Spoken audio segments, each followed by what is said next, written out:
Find out what it's like to experience the world from above. Fly your own drone today. DroneCloneExperts.com specializes in high-quality, affordable drones. Now introducing their Limitless 2 model, equipped with a 4K camera for stunning Ultra HD clarity, GPS with precision auto return, and up to 25 minutes flight time on a single charge. Visit DroneCloneExperts.com now and enter promo code RADIO to receive 15% off your entire order. That's DroneCloneExperts.com. Hey, this is J.J. Birden, former NFL wide receiver, and you're listening to Verbal Shenanigans. But our shenanigans are cheeky and fun. Yeah, I mean, his shenanigans are cruel and tragic. Which makes them not shenanigans at all, really. Evil shenanigans. I swear to God, I'll pistol whip the next guy that says shenanigans.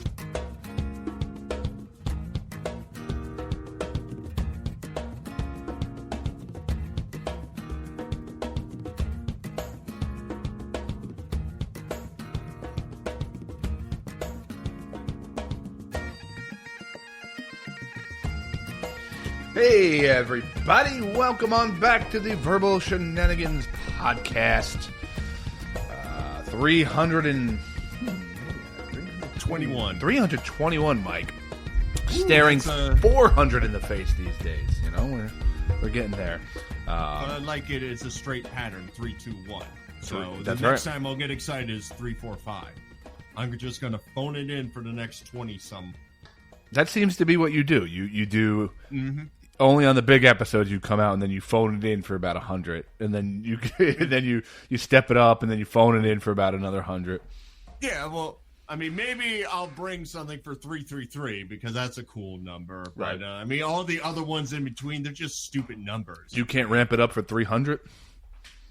No, I mean, I need crazy patterns. I need something that really hits my heart. I mean, once we do my area code 732, that one, I'm giving A++ kind of effort on that one. I mean, yeah, that's only like at this rate, that's like 6 years from now. So we'll get there. We'll get there. The way I see it, we're only like 1,200 episodes behind Joe Rogan.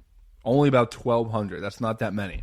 We're catching him. We're getting up there. I mean, granted, he has way more cash flow, and a little bit, followers, and primo guests, and I mean, pretty much anything you look for in a podcast versus us, he's kind of ahead. But you know, he's entertaining. It's like a 1 versus 16. Every once in a while, the 16 slaps the 1 in the face.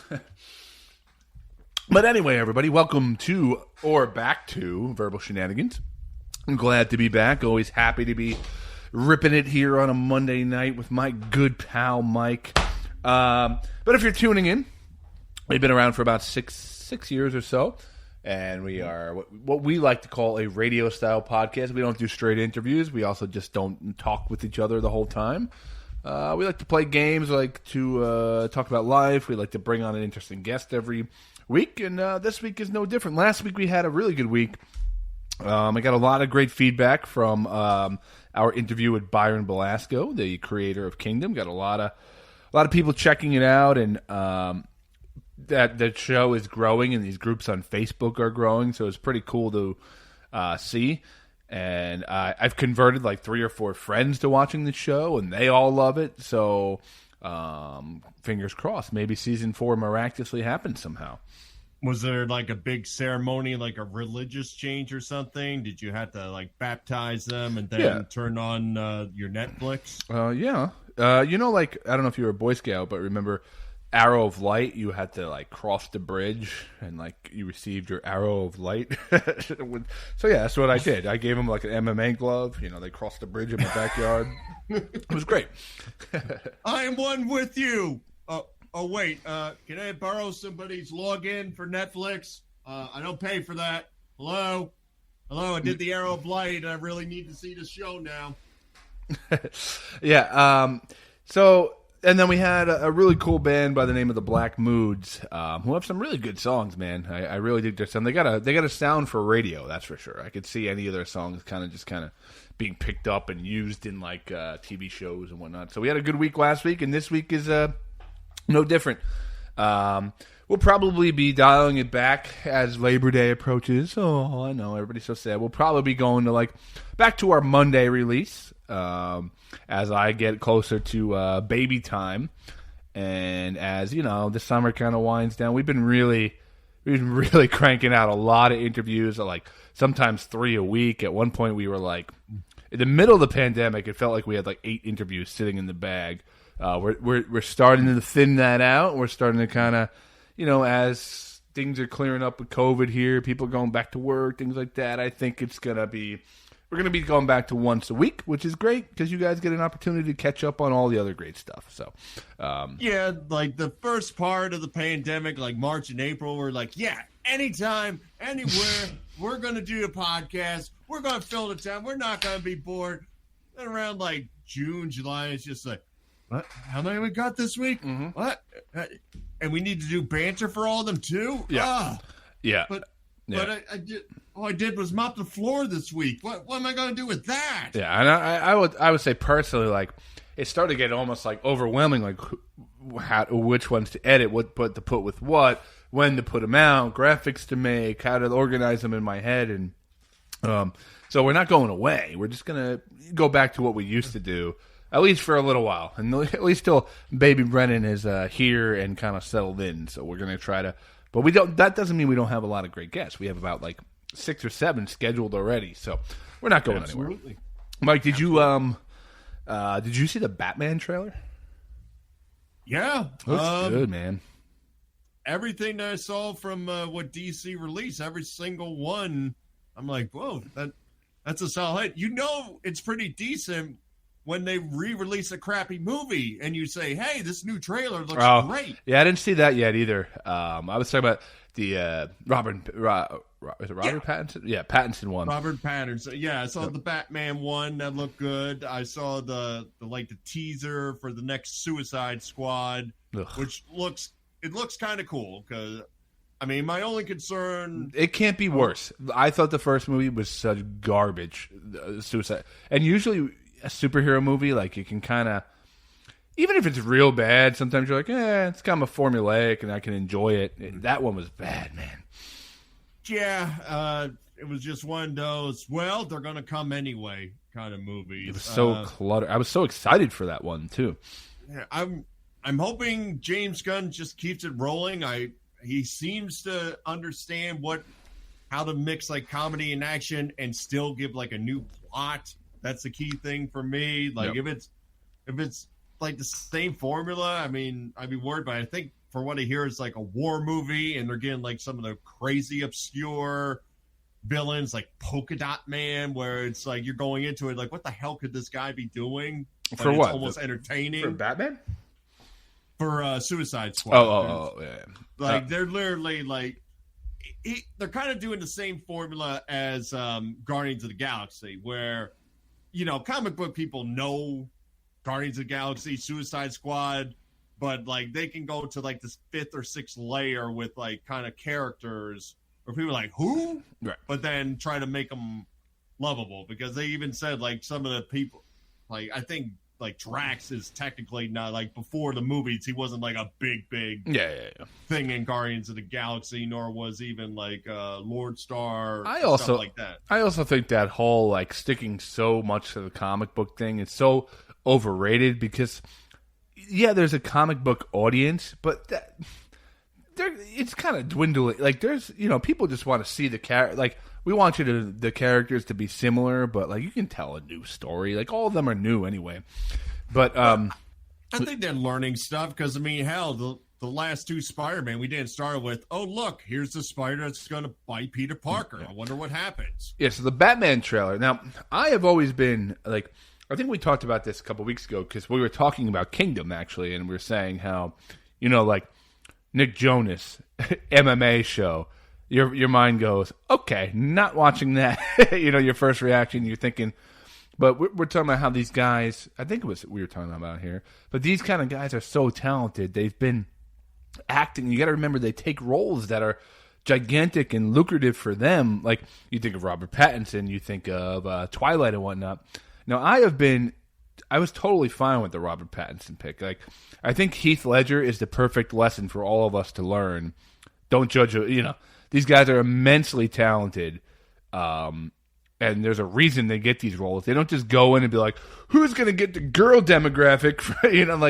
They know they have so much on the line, and there's a reason they get the roles. There's probably 50 people trying out for it, on Hollywood's A-list. So you have to trust that sometimes. Like Robert Pattinson, like the trailer. Now, awesome trailer. Nirvana remix in the background. Now, I don't know if we necessarily need a Batman movie right now. Like, it seems like it's like, oh, more Batman, and it kind of looks in the realm of the Christopher Nolan movies. It looks like that dark, kind of rugged kind of Batman. But I gotta say, man, it got me fired up. I'm pretty excited for it.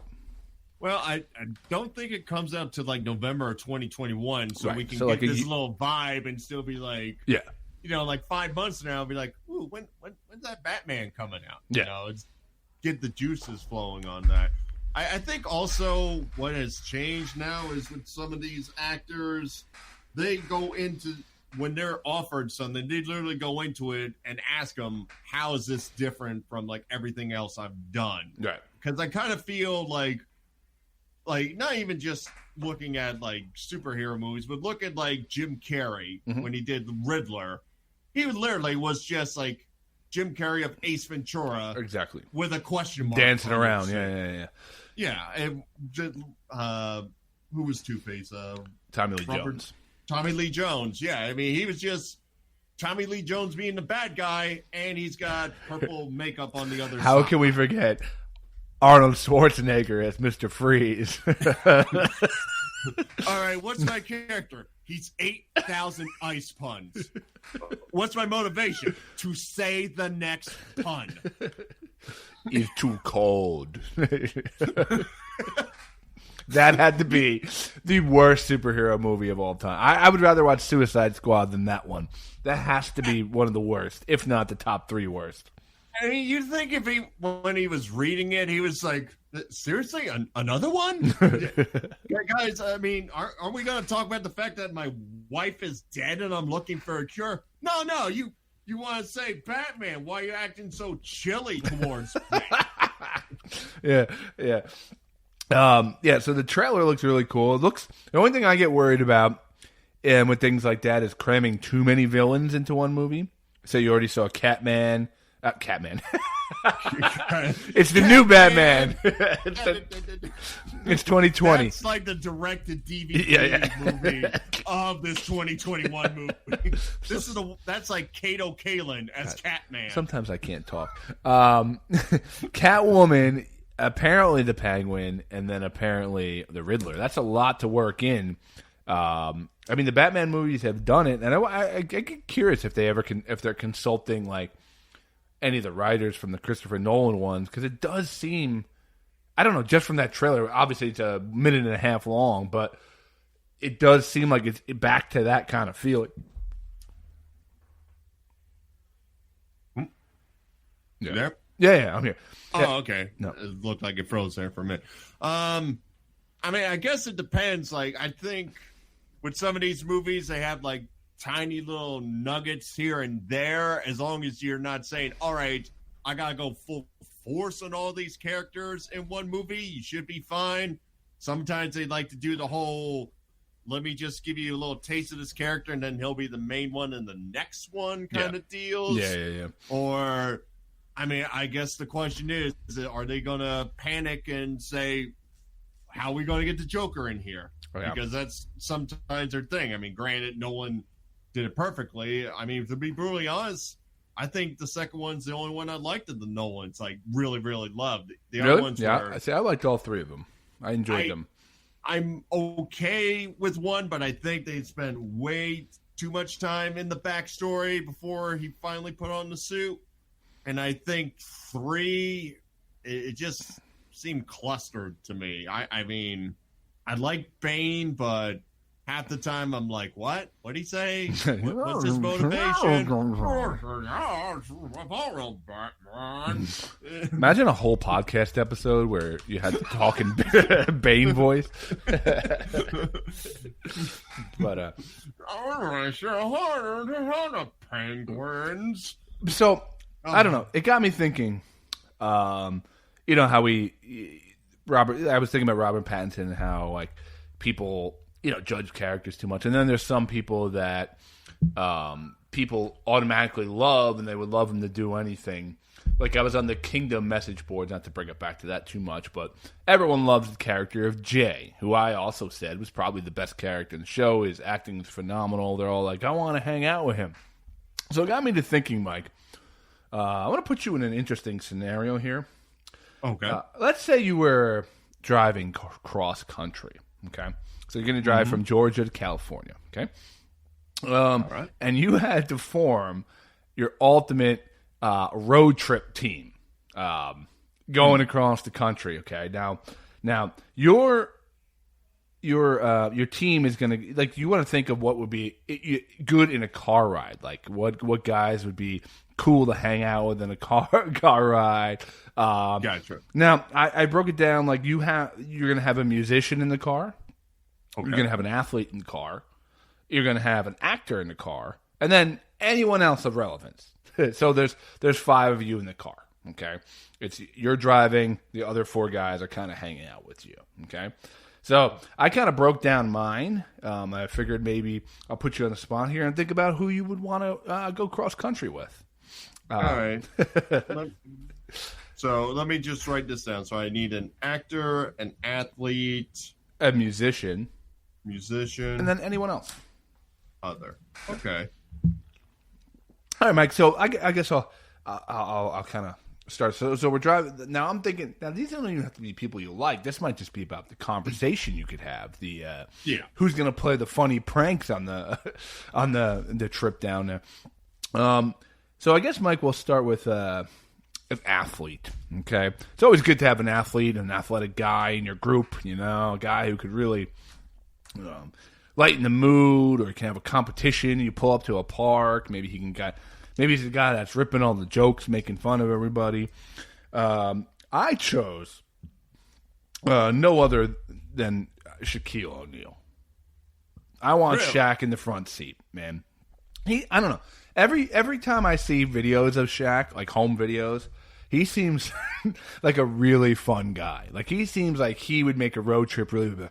Scott, pull over here. Let's play a game of 1-on-1. Scott, Scott, let's go to Blockcastle, get a crave case. Like I feel like he would totally be a fun guy to hang. I don't know if you've seen that video of him DJing in his house with like his kids and his friends, and they're all like going crazy. Like that's the best video. Like, and I feel like he might put something on the radio or on his iPod and DJ the road trip.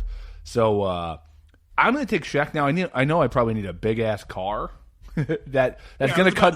He's in the front seat. Like, I hope you don't have a shifter because there's going to be no room to put it in second gear. That's why I think Shaq's going to get a shotgun. I think me and Shaq could have front seats, and then the other guys can kind of maybe we'll have like a decent sized SUV or something like that. Okay. So, Mike, I don't know if you had an athlete that you had to kind of buddy up with across the country and not get sick of. Who are you thinking initially? My initial thought would be former Phillies player, now announcer, John Kruk. Okay, all right. Yeah, he's got a little Rucker, life to him. Yeah, I mean, he was an athlete, but he's the first person to say, I wasn't an athlete, I just happened to play baseball. Right. He seems to have a hilarious story every time. He has a comeback for everything. He's straight from the hip. So, like, somebody puts on some bad music, he'll literally go, all right, what the hell is this, and change the channel.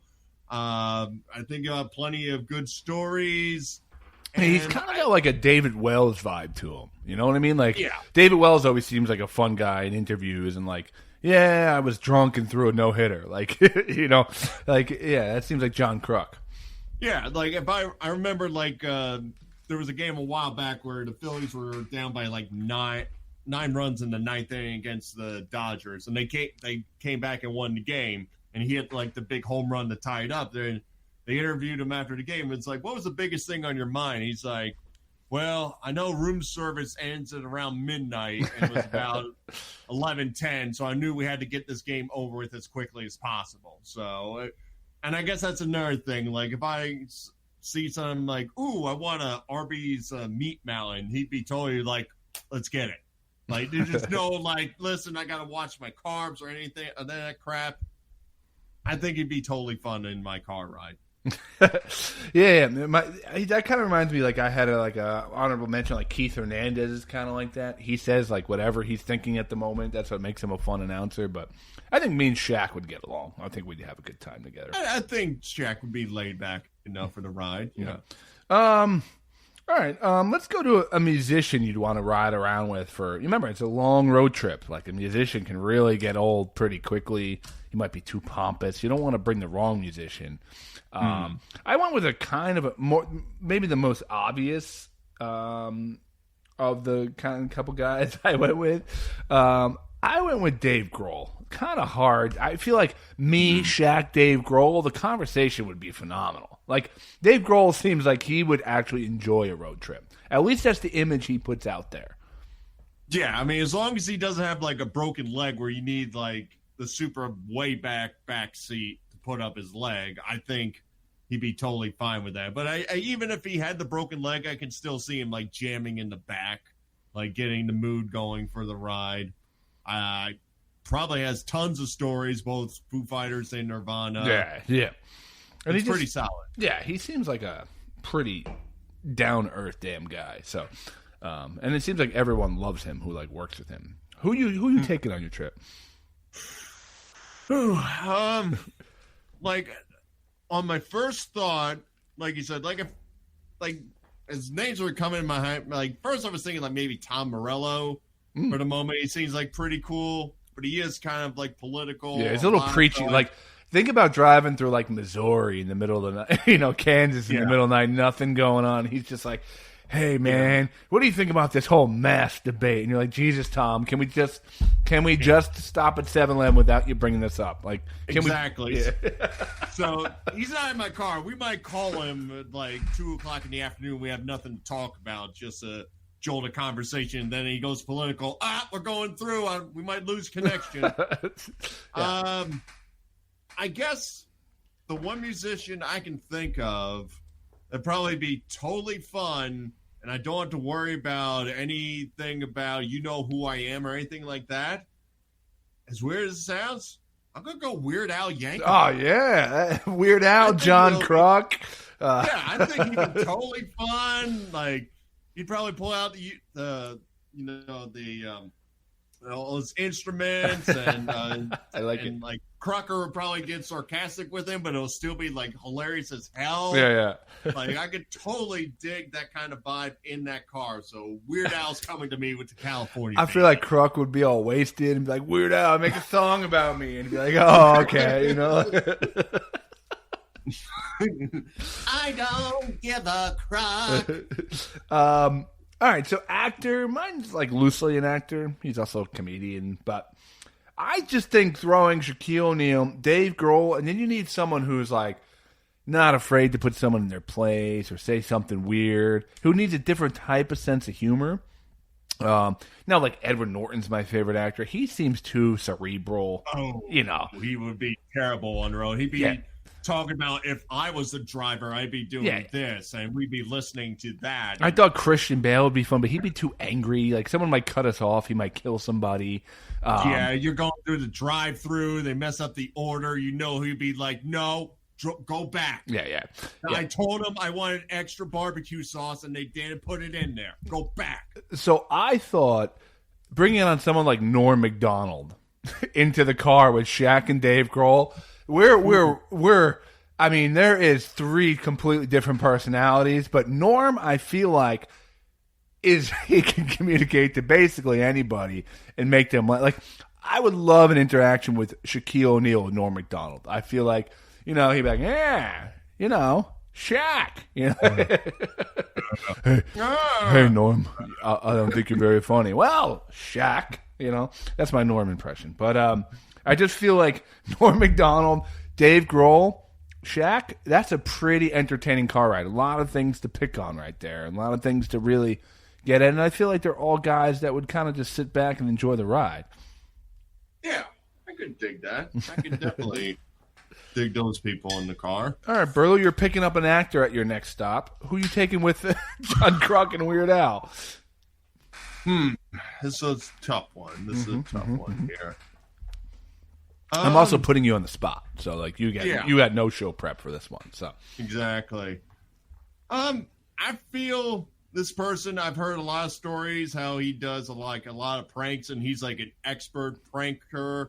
Where like they literally say, "Don't start something with him; he will get you back." I think he's gonna make it fun during the ride. Plus, I feel he's been out and about in Hollywood for a while, where we're gonna hear some interesting stories. I'm going George Clooney. Okay. Now, automatically, you drop to like, I don't know. You, John Kruk, and Weird Al have to compete for the ugliest in the car already. Once Clooney gets in, there's no chance. Well, like, I'm married. I think pretty much everybody I brought up is married, so it's... Like, the only situation would be, like, when we're in California and we're, like, next to the Corvette with the 19-year-olds. They're like, hey, George! Mm-hmm. And we're like, Yeah, they just think you're, like, his landscapers with him. Who's your old driver? Be quiet. I have a podcast. I'm important. I like the pick of George Clooney because it really classes your car up all of a sudden. Like, who's riding shotgun right now, though? I think it's got to be George in the front seat. You got to put Kruk and Weird Al in the back.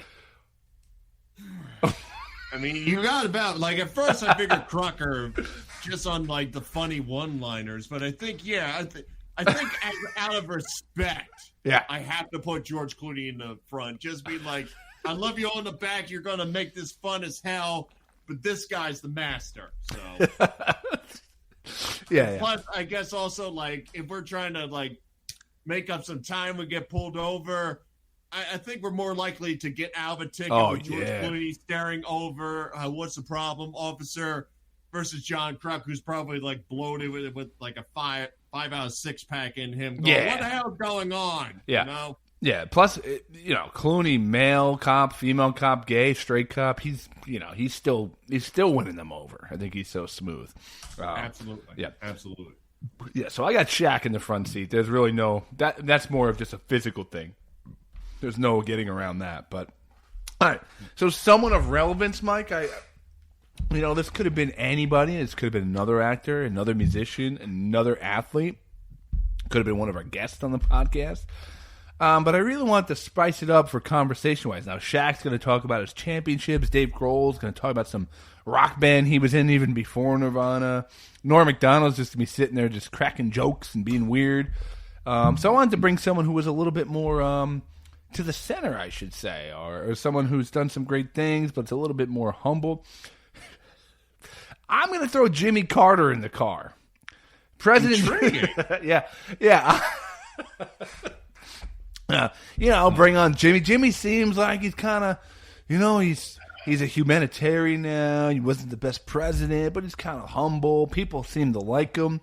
And now the conversation between Shaq and Dave and me and Norm, I feel like we're just gonna really gel. We're gonna be like one of those movies like Roadhogs or what's the one? Daddy, Grown Ups 2. We're gonna have that kind of relationship. We're gonna be really good. Now, my only concern point is you're going to need a pretty big car to move around Shaq. And I see Jimmy kind of in the back talking about, we should have had a hybrid instead of this Hummer. Okay. Or stuff like that. You know what I mean? Yeah, but Shaq will be like, shut up, old man. So, yeah, I'm going to go Shaq in the front seat, Jimmy behind Shaq, because I feel like he's kind of like a feeble old man. He doesn't need that much space.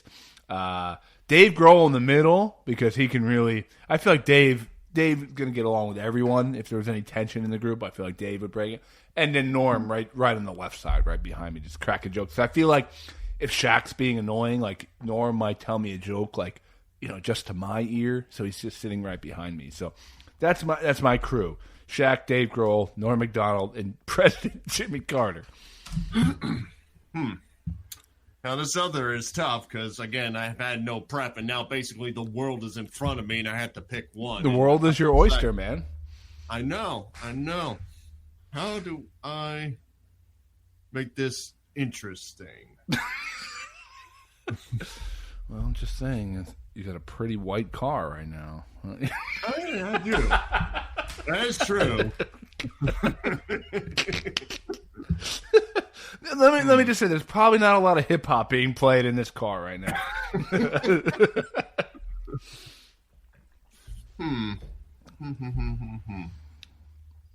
I think you should bring on like the Junkyard Dog. No. Earthquake. Earthquake? He's white. I know, but he'd be entertaining in a car. Well, he's also dead, so that'd be Damn kind it! of See, hard. I can't even keep up with wrestlers. It's almost impossible. It's easier to name the dead ones than the live ones. Yes. We need Big Show still alive. What? All right, Mike, who are you picking up? All right. I think I got one. All right.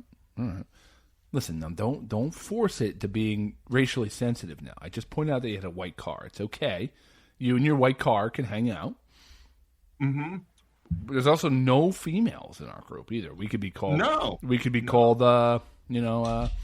misogynist too. So it's okay. It could be. But hey, when you're in a car for 4 days, you're going to pick what you want to pick. That's right.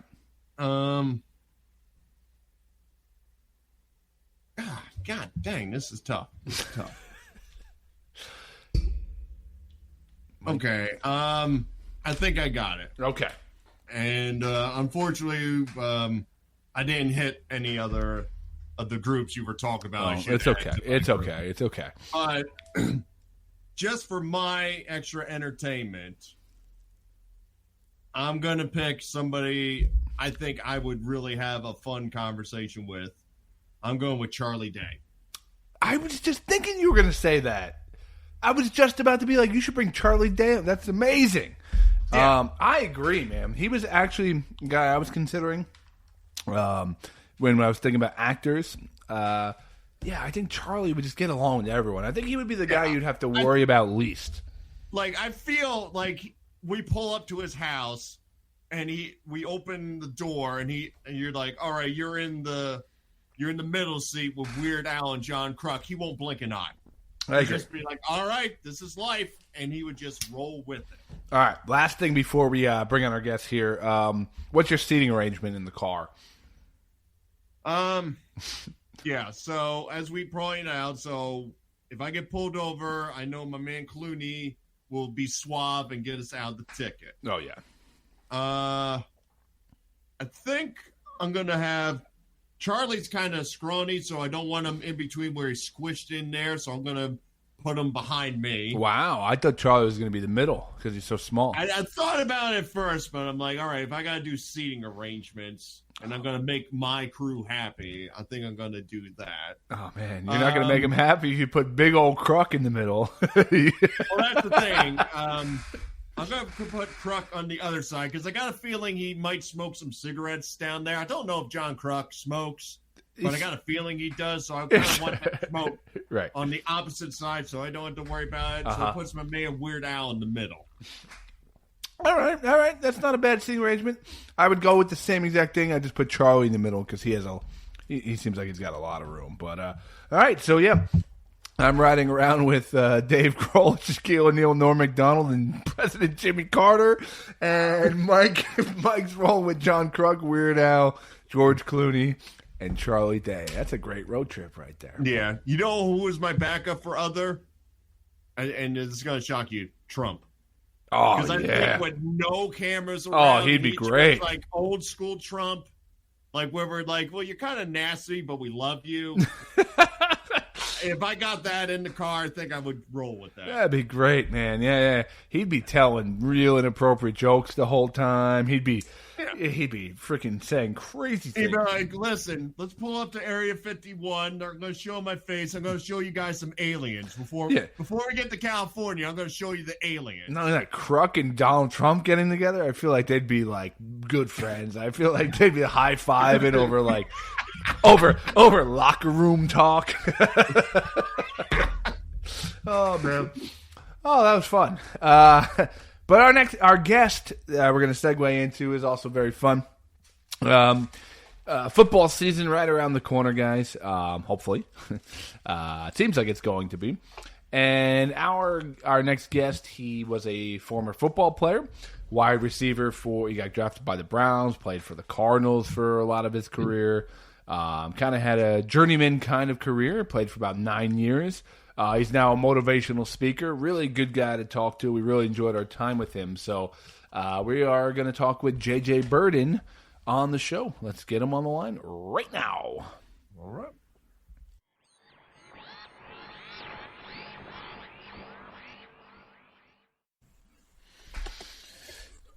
All right, we are here with former NFL star JJ Birden. JJ, first off, thanks for giving us some time here on the show, man. Absolutely, Scott. No, it's a privilege. It's always cool to talk a little football and share some thoughts. Yeah, Mike will be joining us in just a second. He's figuring out the old tech problems, which seem to be a weekly occurrence, but that's okay. That's okay. It's just me and you from now on, which is the way I like it anyway. So, so JJ, we were just talking before we started here, and we're calling you in Scottsdale, Arizona, where you're at a cool 110 degrees right now. Yeah, I think it's been like 115, but I guess it's only 111 today. Oh, all right. It's a nice cool end of summer night over there. Yeah. Is that where you live, or are you out there for business? Yeah, no, this is where I live. Oh, okay. I moved here actually about 13 years ago from Portland, Oregon, where I'm born and raised, and it rains a lot up there. So I finally got tired of the rain, and I went to the opposite end and went to the sun. Yeah. Now, are you a guy that can like handle these 110 days, or are you kind of like stuck inside next to an air conditioner? Yeah, no, I can, and my wife thinks it's odd, but I'm like, I tell her, I used to train in this stuff all the time and wear pads. And you mentally are able to accept it, Yeah. I went to the Grand Canyon about 2 years ago in November, and it was like plenty hot for me. So I'm not going anywhere near Arizona anywhere at this time of year. But so welcome to the podcast. Thanks for doing this. And so JJ, I mean, it's kind of an interesting time in sports in general. It's we're kind of getting close. We're seeing training camps starting as far as football and whatnot. What do you think's gonna? I guess we'll start there. What do you think's gonna happen with the season here? Yeah, I know it's very interesting. Uncharted territory. I don't know. Looks like right now they're doing camps, and somehow they're gonna do the seasons. And I'm hearing different teams, or they're going to have the season. I'm hearing different teams are going to have limited audiences as far as the home field. But right now I'm not 100% sold this is really going to happen. I know. I want to see it. I'll believe it when I see it. Yeah. The fact that they're worrying about fans right now, I don't think they can even do that. They might have to do the whole, just the game kind of thing that the rest of the sports have kind of been adapting to. I got to say that you played for a number of years. It's funny because I was looking over some of your information. I bet it's hard to believe for you that you almost drafted almost 30 years ago. You look like you could play right now, man. I tell you, it is weird to think in 97, I retired, in 88, I was drafted. And I can't believe that time has gone by so fast, but you know what's really cool, Scott? I remember every touchdown, every catch, every big moment. You just don't forget those moments, Yeah. Hey, Mike. Hey, how's it going? Sorry about that. It's okay. JJ's very upset with you. We were ranting. I could tell. Yeah. He seems like a mean person. Give you a knuckle sandwich.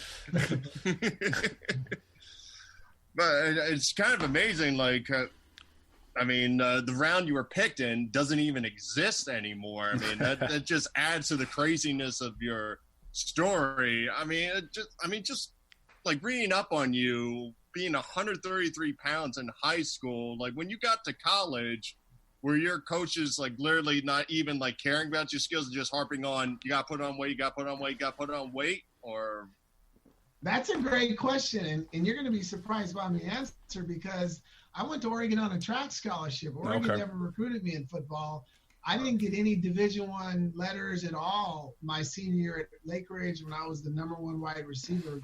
Everyone just looked at me, 5'9", 133, no way. So when I got to Oregon, and the reason why, guys, I went to Oregon was because Oregon was the only Division I school who did not balk at the idea of me walking on for football one of the years. And the Oregon track coach said, you come to Oregon, you run for us, and we'll give you our blessing if you can get the head coach to allow you to walk on the second year. So, so that's literally what happened. The second year, I was begging Rich Brooks. Now I'm about 155 pounds. Jacked up. I wore him down. He finally said, you can walk on. And I'm curious, I feel like football, and most sports are always, looking for that image of bigger, faster, stronger. But then you get guys in the game that always, especially in football lately, I feel like you get like a guy like Julian Edelman, who's not a big guy at all and is, has had an amazing career. Are you like, when you watch, are you like rooting for these type of guys? Like you have like a brotherhood of like the not giant wide receivers? Oh, yeah, all the time. Because I know what they went through before that. Because I know at some point, some scout, some coach, somebody said, well, they're only this tall and they're only this big, so they're probably not going to make it in the NFL. I know that happened. So I love the fact when you see these underdogs proving them wrong and having, like you said, great careers. Yeah, I'm thinking of like Darren Sproles and guys like that, But I find the same thing in baseball. Like they're obsessed with these guys that got to throw 102 miles an hour, and they're always hurt within 3 years. And then you look at throwbacks like Greg Maddux, who one of the best to ever do it. He threw like 88, 90, and was just unhittable. So I think we focus too much on size sometimes. Yeah, I agree. And I think, if they could focus more on the individual, because you got to look at different things. Because even when people looked at me, they just looked at my size. But the athletic ability, my intelligence, my toughness, my willing to do whatever I had to make it, and always being driven by that. And it's, and it's unfortunate because you get labeled until you get your shot. Because it took me 2 weeks, guys. When I walked in Oregon, I was like 14th on the depth chart. 2 weeks later, I was backing up two seniors, and the head coach goes, man, we just had no idea. And I said, because you can't measure heart, coach. No. You didn't know how bad I really wanted it, Yeah. Your first couple of years you were in the league, you were purely on practice squad. Are you, even as you're like going along, you're playing with your teammates and all, in the back of your mind, you're almost like, when's my opportunity coming in? Because like, I think the league is something like you can only be on the practice squad for like 3 years and then that's it. If I recall, that's the rule. Yeah. Yeah. And when I was there, you could only be on twice. And the first year I tore up my ACL, so I was on IR the whole year with the Browns.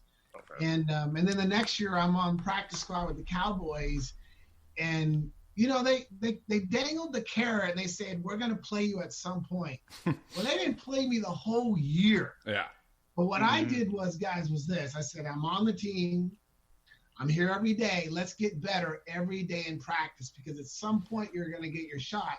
And when you do, you need to be ready. And I think for me, mentally, I was strong enough to recognize the fact that, if I can get better every day, at some point I'm going to play. But some guys, they weren't mentally strong enough. They couldn't handle that. And these guys are the ones that, their careers ended quickly because they weren't willing to put in the time every day and wait for their opportunity. Yeah, I mean, and you look at your career, longevity-wise, it's a pretty long career as far as football standards. It's like I think they say the average is like what 2.5 years or something like that, and guys are gone. It's moved down, guy. It's now less than 2 years. That's crazy. Wow. It used to be 3 years. Right now, it's less than 2 years. Well, that kind of segue, like you spent the majority of your career with the Chiefs, so you gotta. I mean, how'd you feel about them finally winning that Super Bowl? I felt like I was still in the Chiefs, man. I loved it. I was running around. I was wearing my jersey. I was having a blast. Yeah, so I guess what I want to say is like you hear all the time about mentioning early retirement, like our players nowadays, there is some kind of education on investing and saving your money and not you're not blowing it all on mansions and cars and whatnot. And there seems to be like there is some kind of tutoring or mentoring by the league a little bit or ex-players. Was there any of that for you guys back then? No, when I played, there wasn't. There weren't any support systems like that. Yeah. And I think that's why a lot of guys really struggled in making that transition. Fortunately for me, I mean, because guys, I didn't expect to be in the NFL. So when I was there, I took every day like, hey, this is something special. Let's make the most of it. But at the same time, I graduated from Oregon, so I was always thinking about life after football. So I networked and I made connections and stuff so that I could make the transition. But today, the NFL alumni has done a great job of having everything the players need, from a mentor standpoint, from a teaching and coaching and how to use how to invest and how to set yourself up for life after football. So but back in our day, none of that was there. All right. Wow.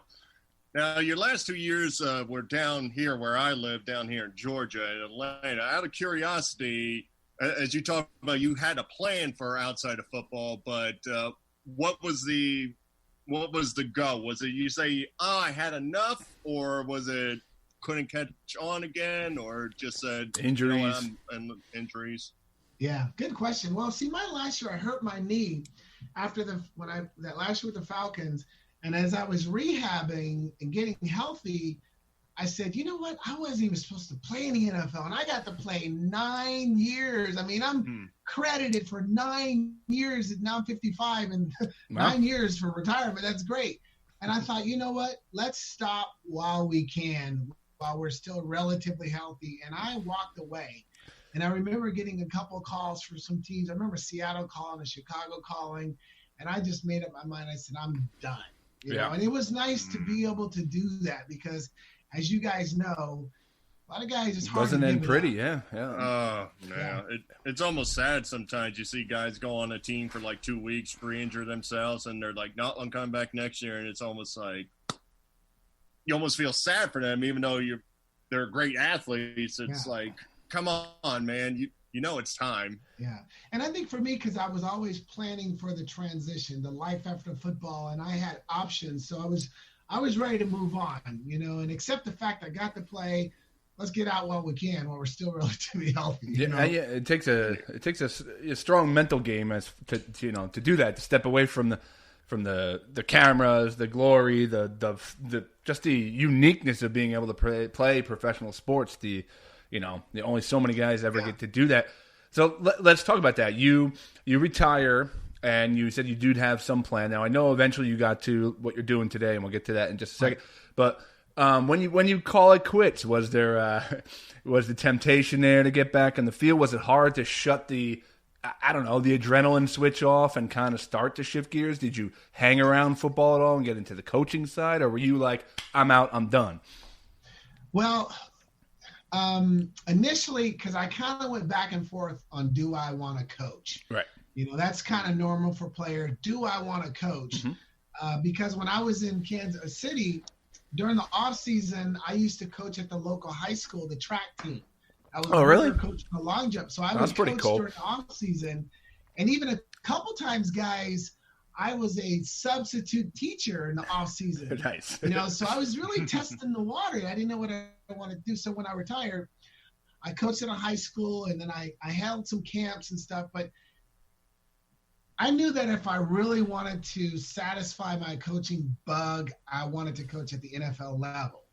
But I also knew that coaches did not have much of a life. They didn't have much of a life at all. True. And I thought, can I do that to my wife again and my family? And I just made the decision I was not going to continue to coach because I wasn't complacent with I wasn't just satisfied with coaching in high school. I wanted to coach the pros. And so I just decided to walk away and it wasn't easy because, you know, when you play at a level and you've worked with the best and you see these young athletes and you know you can teach them and help them progress. And so it was a tough battle, but I'm glad in the end I did not go into coaching. Yeah. See, I know I coached soccer for 13 years or whatever. And, I know the frustration of just being a guy who played high school and you know, and seeing them and seeing how much potential they have. I can't imagine what it must be like for you as far as being like, dude, I made it. Yeah, I made it to the NFL. I have so much to give you. You just got to – but kids are still kids when it comes down to it. You put a lot of expectations on kids who are just not all there yet, you know? Yeah. Yeah.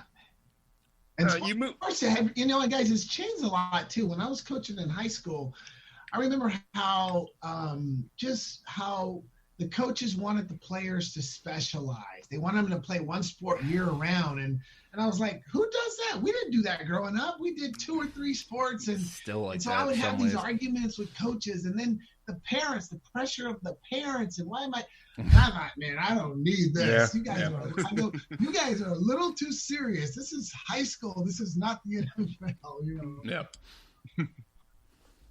Let's move on to your motivational speaking. I'm kind of curious, when you start doing that, are you more concerned with, as weird as it might sound, is it more concerning to get in front of a group that has like no sports knowledge and wouldn't know about your football career, or people who really know sports and only want to ask you questions about your football career when you're trying to, you know, motivate people? You know, typically the audiences I speak in front of, and I do a lot of corporate speaking, most of them are not big sports fans. Yeah. You know, very few have heard of me. Some might have looked me up. But for the most part, it's not a sports-oriented audience. But what I love about what I do is I can still take a scenario in sports and make it relatable to the audience that they get it. You know, they get the point.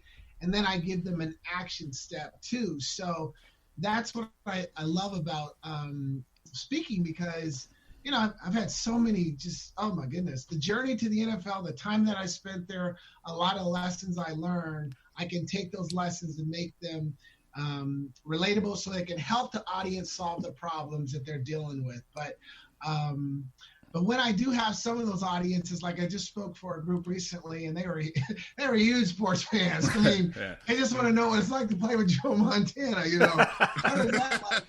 And that's okay. You know, I love the variety. So, well, like, you know, it's pretty, like, you know, you kind of had to grind your way into football as far as being drafted and getting onto college and whatnot.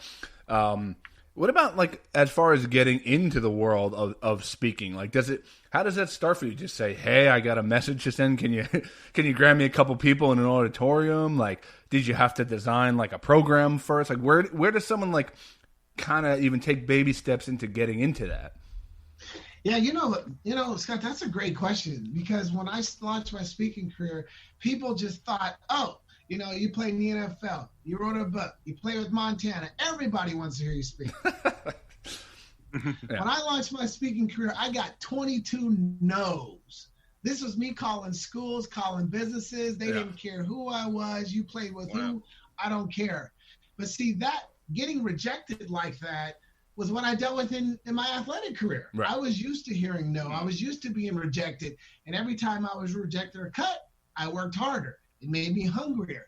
So even as a speaker, when I got rejected over and over and over, it made me hungry. It made me work harder. And then I finally got a yes. It was actually an office in Overland Park, Kansas, Merrill Lynch. They said yes. Okay. And that one yes basically launched my speaking career. But, you know, just like in sports, I realized I needed to pay my dues. I needed to put my time in. And, you know, I was already mentally prepared for those rejections. Yeah. Wow. Quick question. Now, when you do your first speech, like I used to do stand-up comedy, Scott still does it. Like we can go to like an open mic and work stuff. what can you do as a motivational speaker? Are you just like, honey, come over here. I'm going to practice how I'm going to. I've heard this story 1,000 times. That's good. I do. My preparation, it's almost like I'm in the NFL. I write, I have my content, and I practice my content. I practice my timing. I videotape myself. I watch the film. Right. I watch myself on film to see, what my gestures are, what my timing is, and because when you're on stage, it's almost like it's all. I don't want to say it's not scripted, but you're on stage and you're doing certain things at a certain time to get the reaction from the audience. Right. Which is what we did in the NFL. We watched our film. We critiqued ourselves, So there's a lot of what I call the 5 Ps. Proper preparation prevents poor performance. So when I'm walking through my office, I'm preparing as if I'm giving it live. But yeah, and again, it comes back to the fundamental basics I learned as an athlete. Work. Preparation, putting in the time, perfecting your skills. I do the same thing as a speaker as well. So for people who are just hearing this, and they're like, okay, JJ does motivational speaking. So what? So like, what is like some of the things, like if someone wants to look into your work and hire you and say, oh, we're interested. What is some of the points that you get to in your program? What is kind of like the, synopsis that you are trying to talk about? So I have 4 signature keynotes that I'm known for. One is called Seizing Your Opportunities. And then it's a general presentation to really help people understand what it takes to seize the goals that are important to you. Another one is called Every Day is Game Day. Nice. And that's emphasizing how you bring your best every single day. Because that's what we had to do in the NFL. You had to bring it every day. If not, you're replaced by someone else. And the other one is called There Better Be an I in Team, meaning that before you can lead a team, you have to be able to lead yourself. And leadership development is very important in the business world. Having leaders that know how to lead team. And then the last one, this is really popular right now. It's in spite of. It's about accomplishing your goals in spite of whatever the obstacle is. So I've been doing a lot of presentations right now because of COVID virus. Right. COVID virus has ultimately changed everybody's life in so many different ways. And in the business world, that can seem like an obstacle. However, here's how you can conquer that obstacle by doing this, this, and that. And so whenever I'm speaking, guys, I always give people action steps. Here's what you need to do. Here's the steps you need to follow. Here's the action you need to take. Because I personally have dealt with it, and these are personal, steps I've implemented as well to help me conquer the different challenges that I had, So, yeah, and so depending on who I'm speaking to, I'll meet with them, and they tell me the theme of their event, who's going to be at the event, and what problems they're dealing with. So I can take one of my keynotes and I can tailor it based on the needs of the audience. Nice. Now, you also wrote a book, When Opportunity Knocks. How much of it, there it is right there. Out of curiosity, how much of it is like the motivational speeches that you did, and how much is it that you had to like change things around to make it fit for a reading audience versus somebody listening? Yeah, so my keynote, Seizing Your Opportunities, is really based on this. When opportunity knocks, 8 surefire ways to take advantage. And so there's there's 8 points on how to seize your opportunities. So once I sit down with a company that's bringing me in and I have a general idea of what they're looking for, I can take the keynote and I can either tweak it, add to it, modify, change it based on who I'm going to speak to. And one thing I've noticed too, guys, is this. Even if I have an audience of all women, I can still share certain scenarios or lessons I learned in athletics and still make it relatable to them, right. And that's what I love about what I do, because there's been many times I've given a keynote and there's been predominantly women in the audience and they would say, oh my goodness, I'm thinking, they're like, what is a football player going to teach me?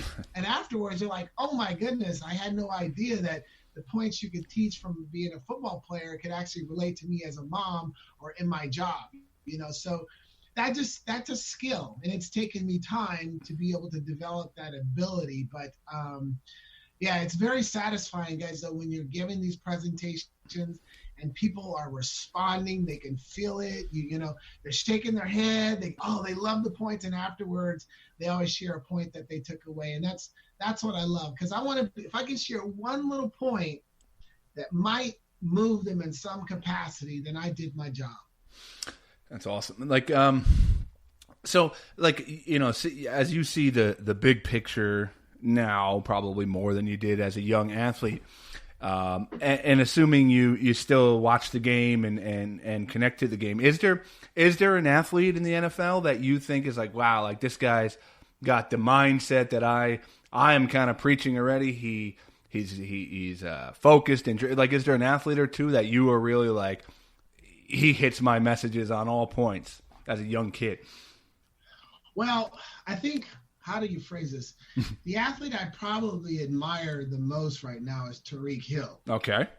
And I admire him because he's a smaller guy, but I have never seen, and understand, I was known for my speed. I was a 26-foot long jumper in college, so I was known for my jumping. That's it? I've never seen a smaller receiver have the combination of speed, agility, power, toughness, hands, right, and just that tenacity that he's not going to be stopped. You know, and when I look at him, I'm like, wow, I wish I had the 30 pounds extra that he has, because I could not carry that weight. And so, you know, and plus, he's not a natural receiver. Yeah. He came in as more of a running back, return specialist. Right. So I'm thinking, oh my goodness, this guy's going to get better and better every single year. So here's a guy that if he stays healthy and if he really keeps challenging himself, stay hungry, I mean, he could be one of the great ones when he finishes the game. But the big if is stay healthy and stay hungry and keep pushing yourself. I'm wondering, when you done a speech and people come up to you, has anybody come up to you and said that was a great speech, but I really hate you for that catch back in '92 against my team or something like that? All the time. And it's usually the big catch in the Raider game or the big catch in the Pittsburgh game or the Denver game. And, you know, I get that all the time. And it's you have a little fun with it, you know. Yeah. JJ, I want to thank you so much for giving us some time on the show. We really enjoyed talking to you. And like I said, you look like you can get out there and play in the fall. So I'm sure, you know, the Giants could use a third wide receiver. I'm just saying. I'm just saying you and Sterling Shepard can do some work next to each other. But if people want to look into your business and what you do, and maybe even want to book you, what's the best place for them to visit? Yeah, go to my website, jjburden.com. That's the hub. You can look at my keynotes. You can look at some video clips. You can look at a variety of things there. But contact me through there. And I have a speaker agent I work with because of all the requests I'm getting. And, yeah, we'd love to have a conversation and love to get out and inspire the teams of different businesses out there. Awesome. One final question for you, JJ. As I was looking back through your highlights, I'm weirdly going back to nostalgia, looking at those fields. What's AstroTurf burn like? Because once I saw the old school Chiefs Stadium, I'm like, oh, that can't be nice falling on that thing. He'll show you right now. He's still got it. I had a lot of turf burns back in the day.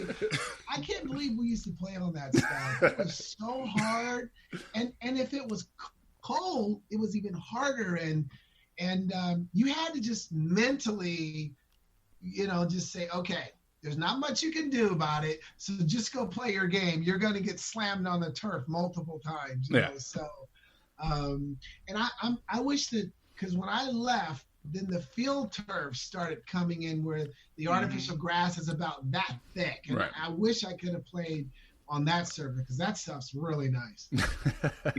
JJ, thanks so much. Stay nice and cool out there in your 110-degree weather, and we appreciate the time you gave us today. Yeah. Thanks, Scott. Thanks, Mike. Keep up the good work, and thanks for having me on.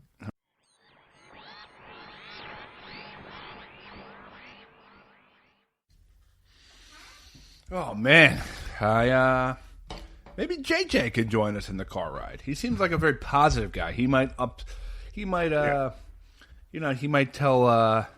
Kruk, enough, okay, calm it down. Or he might be like, listen, Shaq, like I don't really know what you're doing here. Like no one wants to listen to EDM anymore. But JJ Birden, everybody. Yeah, I feel like if we got like a flat tire or something, he'd be the guy I would want to go to. Like he'd be the one calming down, like Weird Al Yankovic. And Weird Al's just playing a stupid accordion afterward. Like, okay, we get it. I don't know what rhymes with mechanic. Don't make up a song, okay? But yeah, JJ, very cool guest. Very cool guest. His boys they got a chance of repeating this year for sure. If it happens, yeah. Yeah. I mean, nobody knows what this season's going to be like. I mean, I'm surprised they haven't tried to really get to the bubble system that seems to be working. well, I think the problem is, and kind of like with baseball, like you look at hockey, basketball, soccer. I mean, there's numbers, but it's still like a lower set number. A football team, that is Massive. Minimum like 80 people. You're like literally filling a hotel room. Mm-hmm. So if you go to a bubble system, you literally need to have 32 hotels right there. Yeah. And wherever there's 32 hotels, they're sitting back saying there's a party around here. Yeah, that's true. That's true. Yeah, I think it's going to happen because even baseball, like, is chugging along. It's not good. The Mets got infected, this weekend. It's chugging along. They're making it work, and they're making it happen. And baseball and hockey seem to be – basketball and hockey seem to be perfectly fine. So, yeah, though. The only problem with basketball is they're trying to sneak women in there, and that's Yep. That's like the greatest thing. They're like, well, like close loved ones can come in, and they literally were like, well, listen – I like a certain type of woman. That's not my regular woman. It's like conjugal visits, man. All right. Do I really need to explain to you this situation and diseases and viruses? All right. Let's forget about this COVID thing for 1 minute. You do realize what you're doing does generally result in getting something. Yeah. Well, one of our former guests did call that, man. I don't remember who it was. Someone we had on was like, yeah, the problem with the bubble is going to be these guys bringing in women and trying to get women in there. And sure enough, he was right. He was right. Did you see that story about the Seahawks quarterback that got released because basically he got a girl and put her in a uniform and tried to sneak her into camp? Oh, God. For these guys, it's got to be like kind of like a high school, college feeling to them. Just kind of like pushing the limits a little bit. And, like you got to remember, a lot of these guys are still like 20-something-year-olds. They're not taking all this so seriously. When you're in your early 20s, even mid-20s, you're not even fully like, I don't know. You're not fully responsible and fully thinking straight. So, I don't know. I get it. I mean, let me put it this way. If I'm sneaking a woman, if I'm not married to my lovely wife, who we're going for our second year tomorrow, so this is just a hypothetical, people. If I was single and I knew we needed to sneak a woman into the bubble, I'm saying put on the mascot outfit. I'm saying, like, put on one of those collared shirts and act like you're one of the medical staff, something like that. I am not putting her into an NFL uniform and thinking nobody's going to figure this out. I like the idea of them sneaking him in the mascot uniform. Like, man, hey. Birdo really looks gritty. Like, Gritty's in his room every night. Yeah. Like, it's literally sounded like one of those 80s, like, sex comedies, like Porky's or something like that, where it's like, Coach, man, I'm horny. Damn it, Johnson. You know the big game's coming up. No sex before the big game. Don't worry, meat. We got a plan. Yeah. And then wackiness ensues, and there's a bunch of nudity. Yeah, yep. But I bet you it's got that vibe to it too. It's got that summer camp, surrounded by testosterone all day, nothing much to do kind of vibe, which is like those movies. That's kind of what it was, fraternities, nerds, like groups of dudes hanging out together, like, oh, let's see if we can do the.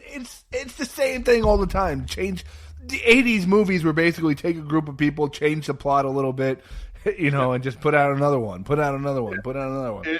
It's the cool leader of the team. Yep. It's the wimpy dork. He's either like the stats guy or the like sixth man on the team. Yep. The big fat guy, the horny guy. Yep. The dumb guy. The dumb guy and the schemer. Yep. Or the fat guy. Always a fat guy too. Yeah. And then like there's usually like one female in the group. It's like, oh, she's cool, and like we're not. You're hot, but we're not trying to have sex with you. Yeah, because you're the cool girl of the group, right? And she usually comes up with the solution to something in the end, like that they can't see because they're just dumb dudes, But, boys. Yeah, I don't know. It's funny. I kind of redeemed, like how a week ago I went to Wildwood. It was like kind of a subpar vacation. I did go away for just one day.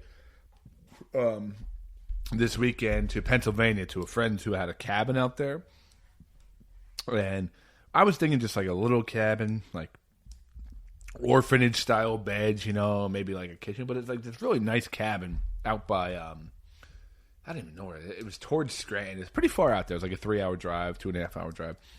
Okay, but it was nice, man. It was like really nice, like all these separate rooms, and like it was kind of like it's a cabin that's been in their family for like 30 years, and they're trying to keep it in the family and all, cabiny stuff around the room.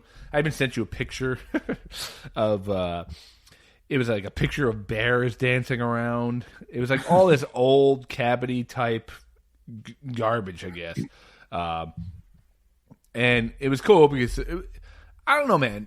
If you ever get away to like a cabin in the middle of the woods, rednecks got it right, man. It's fun to do redneck stuff for like a couple days. We were, so we had quads and also an ATV he had. So we're ripping quads around, like drinking beers by, I think we got up there at 9 o'clock. I think my first beer was at 9:45, shooting shotguns. We're shooting clay pigeons. I haven't shot a shotgun in probably, I don't know, 10 years maybe? I haven't shot a shotgun in a long time. But redneck stuff is fun. I think I understand the redneck every time I do redneck stuff. Yeah, I mean, when they're organizing the event and you don't have to, like, put it somewhere where you're, like, applying for a job and they see the video, it's all awesome. Yeah. There's nothing about it. I'm not sure if you saw...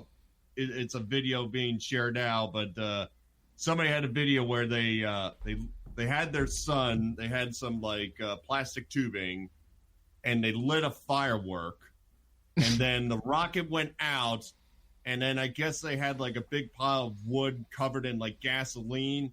So like it literally like it hit the pile of wood and exploded upwards, and it's one of those things you're like, oh, you classless people. At the same time, you're like, man, how hard can that be? Can I set that up? Can I do it safely? Because I want to kind of do that. Safely, no, but you could definitely blow things up. I mean, we were having a fire and playing with gasoline, like all the stuff I used to do. Just lighting things up and having a cigar. It was just really nice, and it was only one like 24-hour period. I mean, we left by like 11 the next morning, but it was like I was like, I feel like I had a mini vacation. Now, the sleeping arrangements were interesting because my pregnant wife went to bed at like 8 o'clock.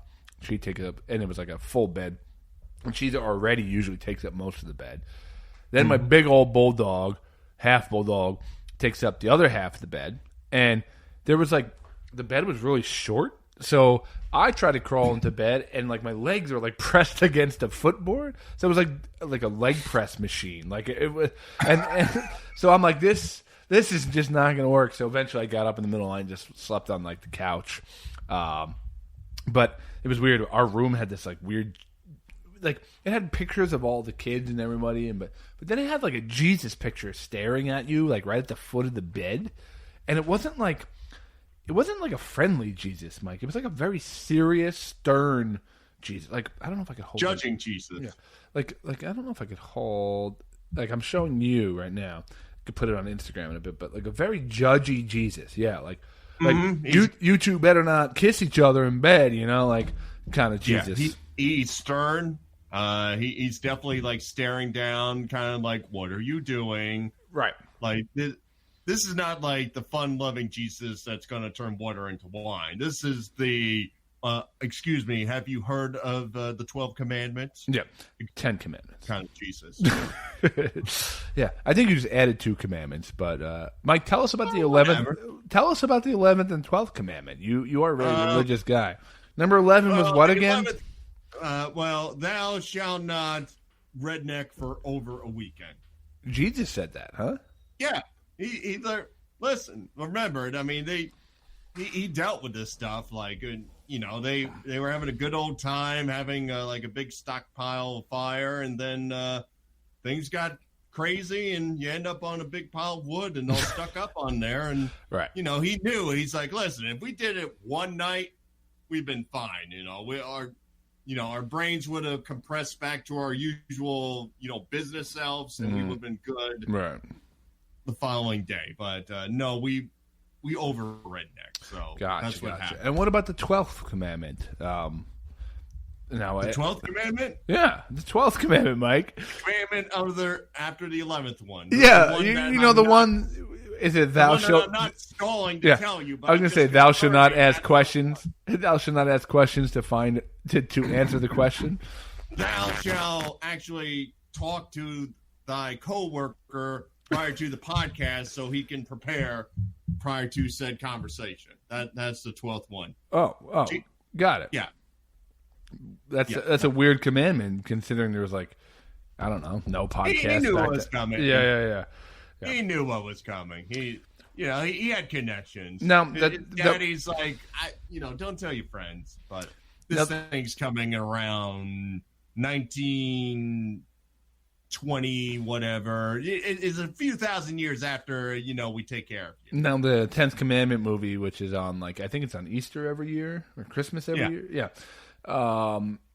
With, Charlton Heston. So...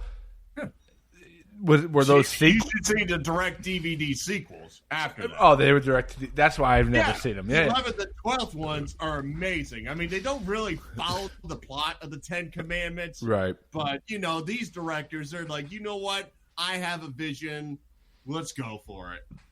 Dude. Like the 12th one's in space. It's very awkward. All movie series end up in space. Yeah, why does that happen? Like, we're really let's do one in space. Let's get up in the sky, change the narrative. If Jason and the leprechaun can go to space, so can the disciples. Okay? One might argue they're in space right now because they've died for your sins. Yeah, I used to hate that, going over my aunts on Easter every year, and the freaking 10 Commandments would be on. I'm like, oh my God, this is the most boring movie in the entire world. I'm like, it was always more of a quieter kind of holiday. Like, we would just stop by, and she would have deviled eggs and some food out. But it was more of a very it wasn't like a party, fun Christmas Eve type of thing. And it was always like, this is so boring. And then I'll never forget my dad. Me and him were wrestling around one day, and he on Easter, and he grabbed my nose and pressed it so hard. I was like, ah! And he squeezed it so hard that my whole nose was black and blue for all of Easter.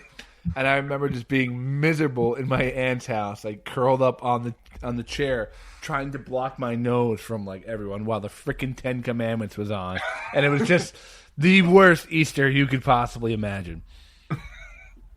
Embarrassed, watching the world's most boring movie, eating deviled eggs. It's kind of funny you bring that up. My family was never we went to church for a certain stretch later on. Yeah. like in my teen years, just like, well, now you're old enough, you can decide if you want to do whatever. But I think I was like 7 or 8, and I think my dad just wanted to try something or whatever. Like I remember, Like I was meth. no.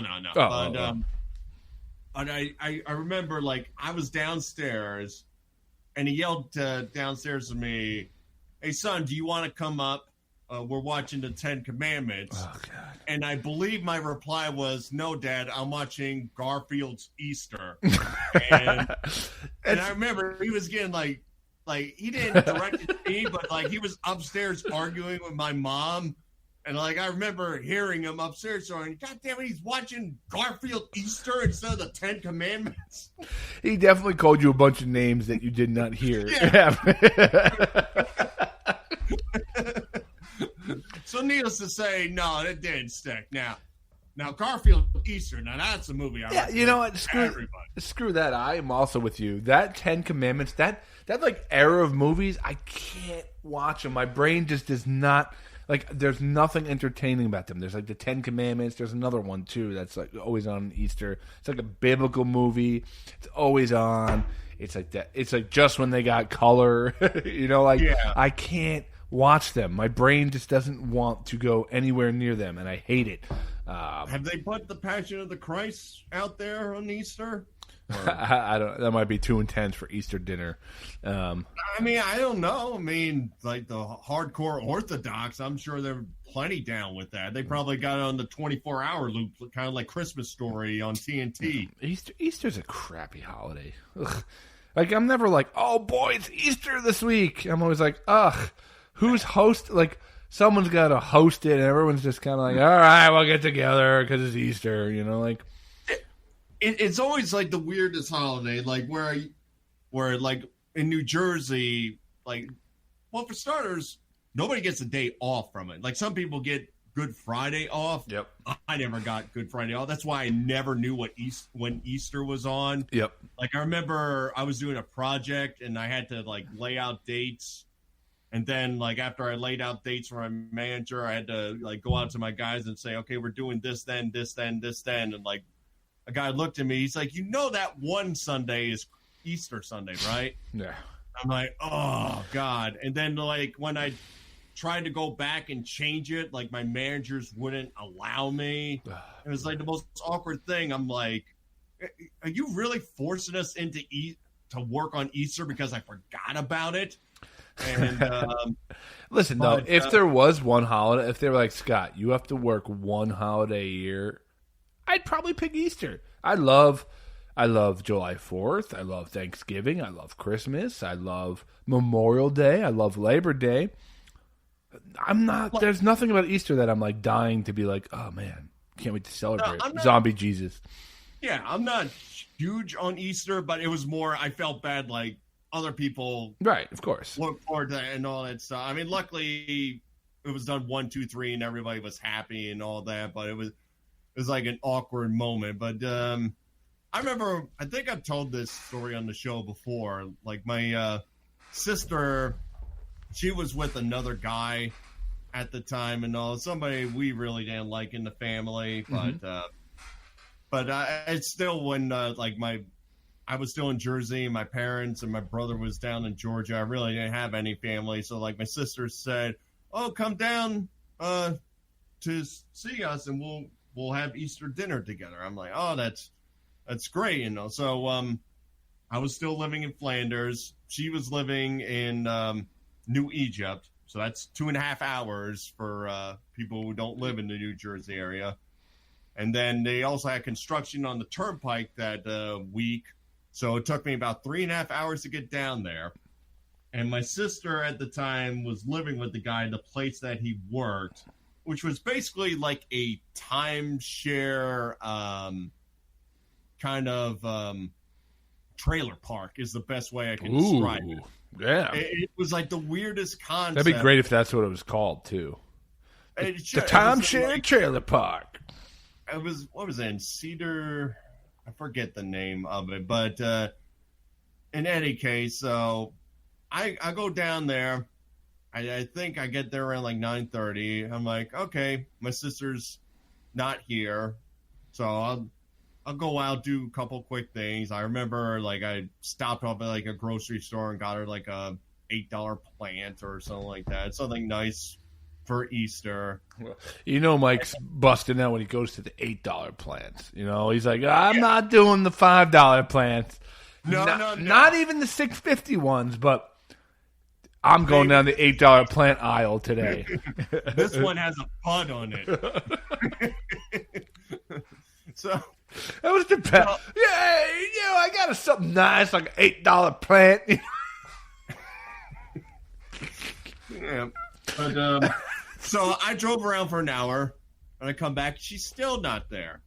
Now, to kind of add to the story of why we didn't like really trust the guy or what she was doing with him and all, she basically had a different phone number every 2 weeks. My sister.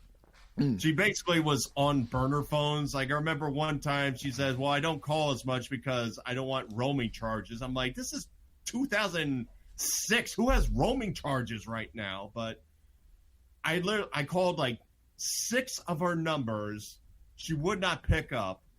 And I just gave up. It was like 1 o'clock. So I just, feeling defeated, took off for 2.5 hours to go back home. And then I called my dad to kind of tell him the story. And as I tell him the story, he's like, that's a good story. Anything else you want to say? And I'm thinking there for a minute. I'm like, Happy Easter? He's like, anything else you want to tell me? And then I'm like, well, to get way you're talking, I guess I forgot about your birthday. So happy birthday, Dad. And that was my Easter that year. Nice. He's probably, between that and the cards that you haven't sent over the years, he's probably got stockpiles of stuff that he probably hates you, is what I'm saying. You need to know you need to do this Easter. Be like, you know what, Dad? Here's all your Father's Day and birthday cards, and we're going to watch the 10 Commandments together. Dude, you're not saying that because you're DVRing Garfield. No, Dad, no. Dude, we should do an episode where we watch the 10 Commandments and stop every 10 minutes and talk about what's going on. I like that concept, 10 and 10.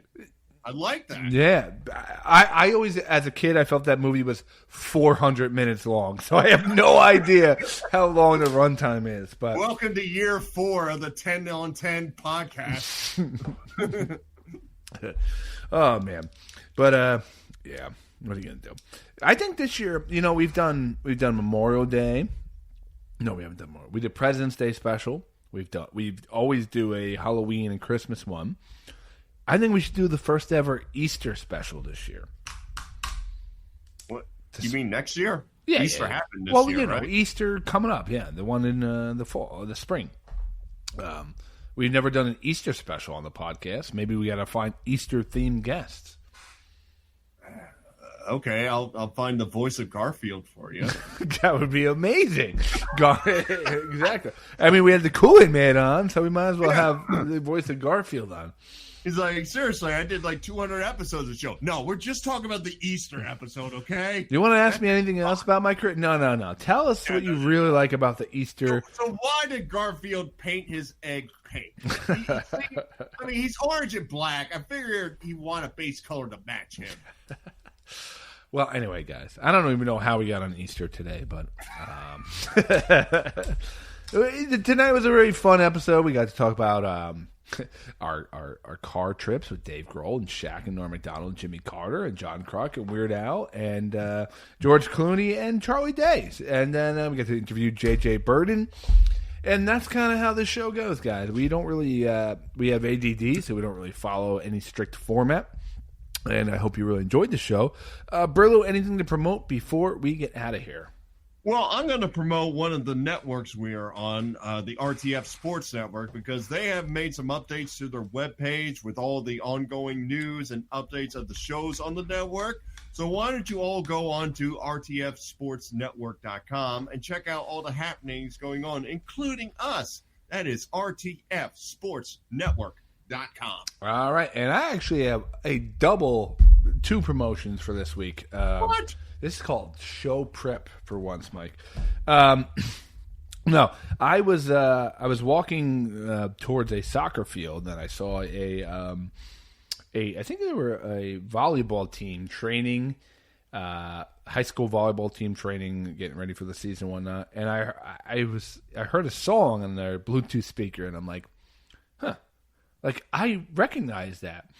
And I realized it was a song from our former guest, Wix Patton, which is not that long ago. Maybe, I don't know, 10 episodes ago, 15 episodes ago. And Wix he's a former player for Georgia, but he's also a upcoming kind of hip-hop, pop artist coming up. And the song I heard, I was like, oh, wow. They were like working out to the song. I'm like, I interviewed that guy. So it was pretty cool. So I guess I'll just promote Wix Patton. I know he posted recently, Gelato Glued is now streaming everywhere. So I guess, if you want to check out basically some modern music, some hip-hop music, check out Wix Patton. He's got some good stuff. He was a good interview, too.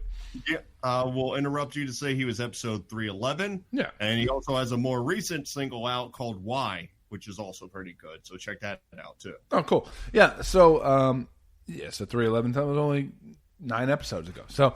Or 10 episodes ago. So, and then it's sticking in a similar vein. 2 of our former guests from the band Coheed and Cambria, we had Travis Stever and Josh Eppert on the show. They just released Coheed and Cambria just released a sequel to Jesse's Girl. I heard about that. With Rick Springfield, who does a verse. Is basically how like Jesse's Girl essentially he made a mistake by wanting her so bad, but she's absolutely nuts. And they did a video for it, and the song is really, really good. It's right in line with the Rick Springfield song. So go check out Jesse's Girl 2 is the name of the song.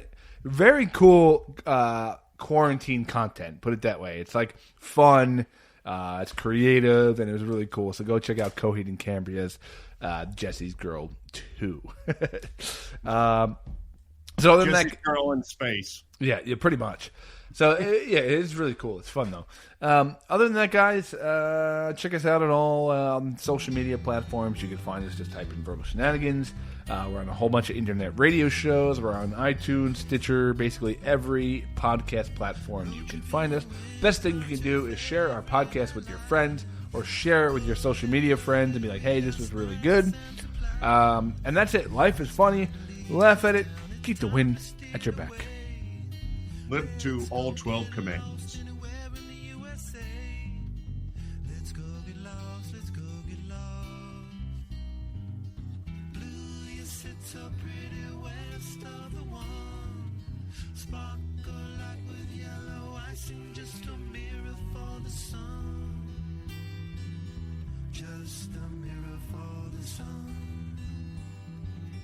Just a mirror for the sun. These smiling eyes are just a mirror for. So much has come before, those battles lost and won. This life is shining.